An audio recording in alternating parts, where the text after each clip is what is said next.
CSR कंपनीला बड्या नेत्यांचा पाठिंबा असल्याचा रोहित पवारांचा आरोप। केंद्रीय मंत्री राममोहन नायडूंच्या राजीनाम्याची रोहित पवारांची मागणी। राहुल गांधींनी लक्ष घालून आमचा विषय मांडावा, रोहित पवारांचं आवाहन। 15 तारखेला येणारा विमान अपघाताचा अहवाल अजूनही आला नाही। डीजीसीए आणि चौकशी समिती काय करतात, रोहित पवारांचा सवाल। तर ब्लॅक बॉक्सबाबत दिशाभूल केली जाते, रोहित पवारांचा आरोप। काही जणांकडून विमान अपघाताबाबत विनाकारण संशय निर्माण करण्याचं काम, अपघाताबाबत बाकीच्यांनी बोलणं थांबावं, माजी आमदार दिलीप मोहिते पाटलांची प्रतिक्रिया। काँग्रेसचे नेते राहुल गांधी भिवंडी कोर्टातून रवाना। न्यायालयामध्ये सुनावणी संपली। महात्मा गांधींच्या हत्येमागे आरएसएसचा हात असल्याचं राहुल गांधींनी वक्तव्य केलं होतं। कोर्टात नवीन जामीनदार सादर करण्यात आला आणि हर्षवर्धन सपकाळ राहुल गांधींचे नवे जामीनदार। कायद्यासमोर कोणी मोठा नाही, राहुल गांधींनी माफी मागावी अशी मागणी होती। राहुल गांधींनी माफी मागण्यास नकार दिल्यानं प्रकरण कोर्टात। याचिकाकर्ते राजेश कुटेंची प्रतिक्रिया। आरएसएस विषयी वादग्रस्त वक्तव्य केल्याप्रकरणी राजेश कुटेंनी याचिका दाखल केली होती। ठाण्यामध्ये राहुल गांधींना काळे झेंडे दाखवले। भाजप युवा मोर्चाच्या कार्यकर्त्यांनी काळे झेंडे दाखवले। अद्वै हिरेंनी संजय राऊतांना खोटी माहिती दिली होती, त्यावरून राऊतांनी आरोप केले होते। आता राऊतांनी आरोपांवर दिलगिरी व्यक्त करून विषय संपवला। कोर्टाबाहेर दादा भुसेंना संजय राऊतांच्या जोडीला उभे राहत दिली प्रतिक्रिया। चंद्रपूरच्या सत्ता संघर्षामध्ये माझी चूकच नाही तर माफी मागण्याचा प्रश्नच नाही, हितशत्रूंनी माफी मागितल्याची अफवा पसरवली। काँग्रेसचे नेते विजय वडेट्टीवारांची प्रतिक्रिया। ठाकरेंच्या शिवसेनेमुळे काँग्रेसचा पराभव झाल्याचा काँग्रेसचा आरोप। चंद्रपूरमध्ये तुम्ही एकत्र येऊ शकले नाहीत, गटबाजीमुळे काँग्रेसचा पराभव झाला। सपकाळांच्या आरोपांवर राऊतांचं उत्तर। विलिनीकरणानंतर भुजबळ राज्यसभेवर जाणार होते। खासदार अमोल कोल्हे यांचा गौप्यस्फोट। आता मात्र राजकीय रणनीतिकार राज्यसभेवर जाण्याच्या चर्चा होत असल्यानं ते अस्वस्थ असावेत, भुजबळांबाबत कोल्हेंचं वक्तव्य।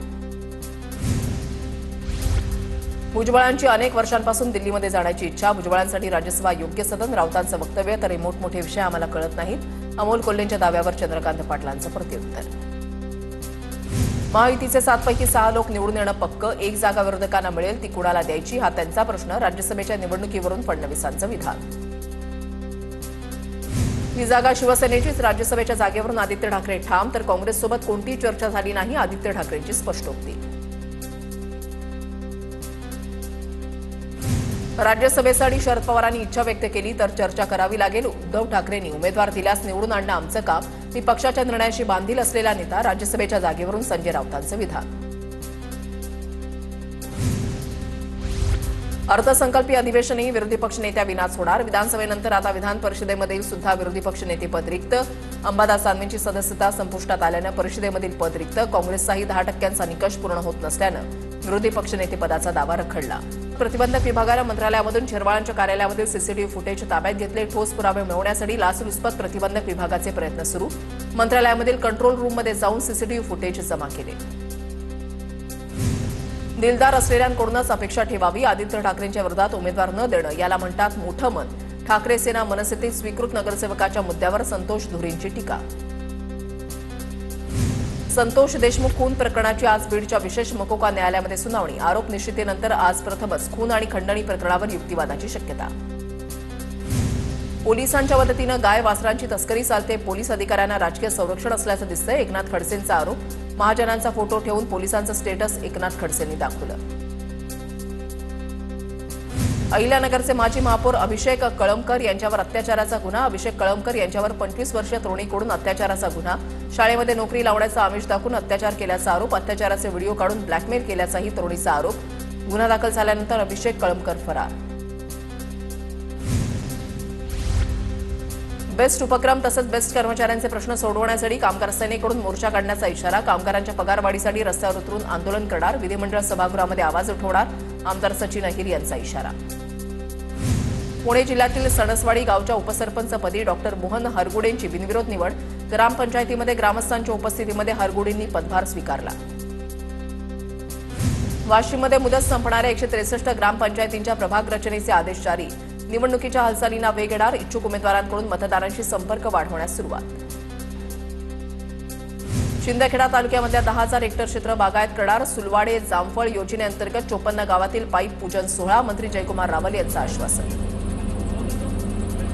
गाडीतून खाली उतरत सुजय विखेंनी वाहतूक सुरळीत केली। नगर मनमाड रस्त्यावर काम सुरू असल्यानं सातत्यानं वाहतूक कोंडी। राहुरी ते शनी शिंगणापूर फाट्यादरम्यान वाहतूक कोंडी पाहून विखे रस्त्यावर उतरले। बळीराजा पाणंद रस्ते योजनेची देवळी विधानसभा क्षेत्रस्तरीय समितीची बैठक संपन्न. आमदार राजेश बकाने यांच्या अध्यक्षतेखाली बैठकीचं आयोजन. योजना प्रभावीपणे राबवण्याबाबत चर्चा. गोरगरीब महिलांना पैशाचा आमिष दाखवून अंडाशयाची तस्करी. बदलापूर पोलिसांकडून 3 महिलांना अटक. मुख्य सूत्रधार महिलेच्या घरामध्ये संशयास्पद इंजेक्शन सापडलं. उपजिल्हा रुग्णालयामधील वैद्यकीय अधिकाऱ्यांशी संपर्क साधल्यानंतर प्रकार उघडकीस. नाशिकच्या सिन्नरमधील 17 वर्षीय मुलगी 15 दिवसांपासून बेपत्ता मुलीच्या आईनं संग्राम जगतापांची भेट घेतली. पोलिसांनी उडवाउडवीची उत्तरं दिल्याची मुलीच्या आईची तक्रार. बुलडाण्यामध्ये रात्री छत्रपती शिवाजी महाराजांचा पुतळा बसवण्यावरून 2 गटामध्ये वाद. लोणार तालुक्यामधल्या चिखला गावात तणावपूर्ण शांतता. चिखला गावात वरिष्ठ अधिकाऱ्यांसह पोलिसांचा बंदोबस्त. 2 गटातील वादानंतर तुफान हाणामारी झाली होती. अफवांवर विश्वास न ठेवण्याचे पोलिसांकडून आवाहन. छत्रपती संभाजीनगरमध्ये कौटुंबिक वादातून आईनंच केली मुलीची हत्या. रिक्षाचालकाच्या माहितीमुळे सर्व प्रकार समोर. आई भारती साबळे मुख्य आरोपी. सावत्र वडील उमेश साबळे आणि मामाही गुन्ह्यामध्ये सह आरोपी. अकोल्यामध्ये जन्म प्रमाणपत्र घोटाळ्याप्रकरणी 1000 जणांवर गुन्हे. नायब तहसीलदारांची देखील चौकशी होणार. आतापर्यंत या प्रकरणामध्ये 365 जण आरोपी. कौटुंबिक वादानंतर सासरच्यांना खोट्या गुन्ह्यामध्ये फसवण्याची प्रवृत्ती वाढली. हुंड्यासाठी छळाच्या प्रकरणात नागपूर खंडपीठाचं निरीक्षण. एका प्रकरणामध्ये न्यायाधीश प्रवीण पाटील यांच्याकडून सासरच्यांच्या विरोधातील हुंड्यासाठी छळाचा गुन्हा रद्द. नाशिकच्या इगतपुरी कॉल सेंटर सीबीआय छापा प्रकरण. संबंधित प्रकरणामध्ये नाशिक ग्रामीण पोलीस दलातील अधिकाऱ्यांची चौकशी झाल्याची माहिती. ऑगस्ट 2025 मध्ये इगतपुरीमधील कॉल सेंटरवर सीबीआयनं छापा टाकला होता. कोल्हापुरात चहामध्ये विष घालून नातवानं केली चुलत आजीची हत्या. दागिने लुटण्यासाठी चहामध्ये विष घालून आजीची हत्या.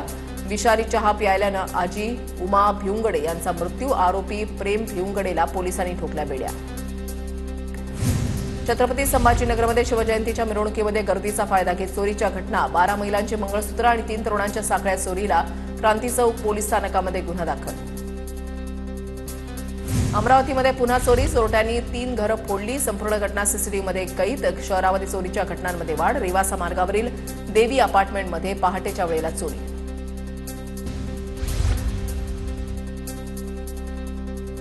परळी इथे झालेल्या शिवशाहीच्या अपघातामध्ये 4 वर्षीय अथांग तावडेचा मृत्यू झाला होता. खेड मुंबई सेंट्रल शिवशाही बसचा बुधवारी 4 फेब्रुवारीला अपघात झाला होता. अपघाताला जबाबदार चालक शामराव नागरगोसेला जामीन मंजूर. रत्नागिरीमधील राज्य उत्पादन शुल्क विभागाची अवैध दारू विक्रीवर करडी नजर. हातभट्टीची दारू बनवणाऱ्या अवैध ठिकाणांना शोधून कारवाई. वर्षभरात 1018 कारवायांमध्ये 2,49,00,000 मुद्देमाल आणि 13 वाहनं जप्त. गोंदियाच्या किडंगी पारमध्ये दारूबंदीची मागणी तीव्रतेने वाढली. दारूबंदीसाठी महिलांचं धरणं आंदोलन तर 24 तारखेला रास्ता रोको करण्याचा इशारा. नंदुरबार शहरातील अतिक्रमणांवर पालिका आणि पोलिसांची संयुक्त कारवाई. 60 पेक्षा अधिक व्यावसायिकांवर गुन्हे दाखल. मुख्य चौकातील रस्ते मोकळे. 92 ठिकाणी अतिक्रमणं गंभीर. पोलिसांच्या नोटिशीला न जुमानणाऱ्या गुन्हेगारांची थेट तुरुंगामध्ये रवानगी होणार. गोंदियाचे पोलीस अधीक्षक गोरख भामरेंचा इशारा. नवीन कायद्याची अंमलबजावणी झाल्यापासून आतापर्यंत 6 गुन्हेगार तुरुंगात. नाशिकमध्ये वाहतूक नियम मोडल्यास ऑनलाईन दंड केला जाणार. पहिल्याच दिवशी 20 वाहनधारकांना ई चलान. सिग्नल तोडल्यास मोबाईलवर ऑनलाईन दंड. नागपूर शहरातील 54% सीसीटीव्ही कॅमेरे बंद. नागपुरात विविध चौकामध्ये 1668 सीसीटीव्ही बंद असल्यानं पोलिसांच्या समोर निगराणीचा प्रश्न. ठाणे ग्रामीण पोलीस भरतीची प्रक्रिया सुरू. उद्या तब्बल 4722 पोलीस मैदानी परीक्षा देणार. 167 रिक्त पदांसाठी 21 ते 27 फेब्रुवारी दरम्यान मैदानी चाचणी घेतली जाणार. 10वीच्या लेखी परीक्षेला मराठीच्या पेपरनं सुरुवात. पुणे विभागीय मंडळामध्ये 11 कॉपी बहादरांवर पहिल्याच दिवशी कारवाई. 10वीच्या बोर्डाच्या पेपरला जाण्याआधीच मुलावरून आईचं छत्र हरपलं. थरथरत्या हाताने आणि पाणावलेल्या डोळ्यांनी सुखराम भुसारी याने 10वीचा पहिला पेपर लिहिला. भंडाऱ्याच्या सुखराम भुसारीवर दुःखाचा डोंगर. 10वीच्या मराठी पेपरला 242 विद्यार्थ्यांची दांडी. गोंदिया जिल्ह्यामध्ये परीक्षेसाठी 98 केंद्र. 17,609 विद्यार्थ्यांनी दिली परीक्षा. नागपूर महानगरपालिकेमध्ये वाढीव पाणी बिलांबाबत तातडीची बैठक. शहरातील नागरिकांना ऑरेंज सिटी वॉटरकडून वाढीव बिल प्राप्त झाल्यानं संताप. महापौर नीता ठाकरेंकडून अधिकाऱ्यांना तत्काळ बिल दुरुस्तीचे आदेश. उन्हाच्या झळा वाढायला सुरुवात झाली असून वाशिम जिल्ह्याच्या ग्रामीण भागामध्ये पाणी टंचाई वाढली. अनेक गावांमधील विहिरींमध्ये पाणी पातळी घटली. प्रशासनानं पाणी टंचाईवर उपाययोजना करण्याची मागणी. माथेरानमधील संतप्त 20 ई रिक्षा चालक 23 फेब्रुवारीपासून पुन्हा बेमुदत संपावर जाणार. माथेरानकरांच्या मुळावर उठलेली सनियंत्रण समितीच बरखास्त करावी. श्रमिक रिक्षाचालक मालक सेवा संस्थेची मागणी. माथेरानमध्ये केवळ 20 ई रिक्षा तर इतर 54 हातगाड्यांचं काय? श्रमिक संघटनेचा प्रश्न. रत्नागिरीजवळ वांद्री इथल्या डोंगराजवळ वाहतूक धोक्याची. डोंगर फोडण्याचं काम चुकीच्या पद्धतीनं केल्यानं वाहतुकीचा धोका वाढला. संगमेश्वर ते बाव नदी असा मुंबई गोवा महामार्गाचं काम रखडलं. पुण्याच्या रांजणगाव एमआयडीसीच्या प्रवेशद्वारांवर मोठे खड्डे. खड्ड्यांमुळे प्रशासनाच्या विरोधात स्थानिक संतप्त. खड्ड्यांमुळे वाहनचालक, कामगार, प्रवासी तसंच वाहतूकदारांची मोठी कसरत. कुंभमेळ्याच्या पार्श्वभूमीवर कुंभदूत ॲपचं लॉन्चिंग. दिल्लीमध्ये मुख्यमंत्री देवेंद्र फडणवीस यांच्या हस्ते शुभारंभ. सिंहस्थामध्ये 20 पेक्षा अधिक भाषांमध्ये कुंभदूत ॲप काम करणार. भाविकांना मार्गदर्शन, मदतीसाठी ॲपची निर्मिती. वाशिमच्या मालेगाव तालुक्यामधल्या शिरपूर इथल्या जानगीर महाराज संस्थानमध्ये महाशिवरात्रीच्या निमित्तानं इनामी कुस्त्यांचं आयोजन. लाखो रुपयांच्या बक्षिसांमुळे कुस्तीप्रेमींमध्ये मोठा उत्साह. स्पर्धेमध्ये राज्यातील विविध भागातून नामांकित पैलवान सहभागी.